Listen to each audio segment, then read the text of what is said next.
My name is Daniel, and if you had met me a year ago, you would have called me a devoted husband. I was the kind of man who believed that love could weather anything. Late nights at work, financial stress, even the quiet seasons of marriage where passion faded into routine. But what I didn't expect was to be treated like a stranger in my own bed. At first, it was subtle. Sarah would say she was tired, or that she had an early morning. I understood life was busy, but tired turned into headaches, and headaches turned into cold refusals that cut deeper than any argument ever could.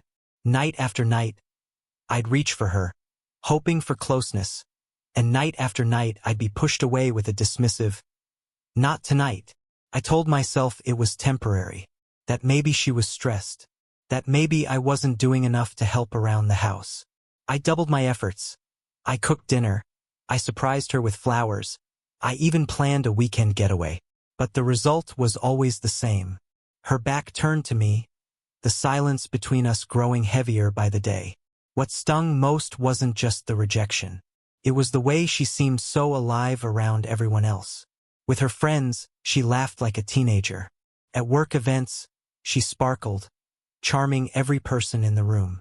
But with me, it was as if I no longer existed. I started to wonder if I'd done something to make her stop seeing me as a man at all. There were nights I'd lie awake, staring at the ceiling, asking myself what I had become. A husband, or just a roommate paying the bills? The intimacy had dried up, but worse than that, the tenderness was gone too. No hand on my shoulder, no kiss goodnight, just cold distance. One evening, after yet another rejection, I asked her directly, "Sarah, what happened to us?" She didn't even hesitate. She looked me dead in the eye and said, "I just don't feel that way with you anymore. Stop pressuring me." The words landed like a knife. I wasn't pressuring her. I was begging for scraps of the love we once shared. That night, something inside me broke. I realized I could either keep hurting, or I could start protecting what little dignity I had left. So I stopped asking. I stopped reaching out. I stopped trying to bridge a gap she clearly wanted to widen. The first night I didn't lean toward her. I thought she'd feel relieved. Instead, she looked over at me with surprise, as if she wasn't used to my silence. But I didn't flinch. And as the days turned into weeks, I noticed something strange. The more I pulled back, the more unsettled she became. Her dismissive tone turned into questions. Her coldness gave way to irritation. And slowly, she started testing me.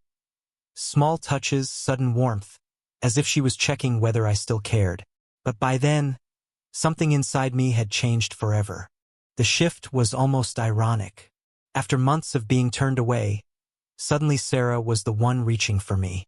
One night, as I sat on the edge of the bed scrolling through my phone, she placed her hand on my arm. "Daniel," she whispered, "why don't you ever come close anymore?" For a moment, I almost laughed. I wanted to remind her of the countless nights I had reached for her only to be met with rejection. But instead, I just said, "You made it clear you didn't want me." I listened. Her face fell. She tried to brush it off, blaming stress, hormones, work. But the truth was, excuses didn't matter anymore. I had spent too long begging for crumbs of affection. Something in me had shut down, and once it did, I realized how much peace existed in not chasing someone who didn't value me. The more detached I became, the more desperate she grew. She started cooking dinners she hadn't made in years, texting me during the day like she used to, asking about my plans on weekends. But while I noticed, I didn't react. Not with anger, not with joy, just calm indifference. Then came the night that defined everything. She tried to initiate the same way I had tried for months before. Only this time, I didn't move. I simply looked at her and said, "Sarah, when I needed you, you turned me away again and again. Now you want me because you're afraid of losing control, not because you love me." Her eyes filled with tears, but they weren't enough to sway me. I wasn't cruel, but I was firm. I told her that intimacy without respect was hollow, and I refused to play that game anymore. The days that followed were tense. She alternated between anger and guilt, trying to provoke a reaction. But where once I had been fragile, now I was steady. Her tantrums didn't shake me. Her apologies didn't move me. I had found something stronger than her approval. I had found my self-respect. Friends began to notice the difference too. At gatherings, instead of hovering by her side waiting for scraps of affection, I carried myself with quiet confidence. People laughed at my jokes again, looked to me in conversation, and for the first time in years I felt like myself. One afternoon, while she was out, I sat alone at the kitchen table and realized something simple yet powerful. I had already grieved the marriage while still in it. What remained was just a shell, and whether it ended tomorrow or lingered for years, I would never again beg someone to choose me. By the time Sarah sensed the full weight of my detachment, it was too late. She wanted the man who had once pleaded, once waited, once endured. But that man was gone. Now, when she reaches for me in the night, I don't flinch. Not out of cruelty, but because I no longer depend on her touch to know my worth.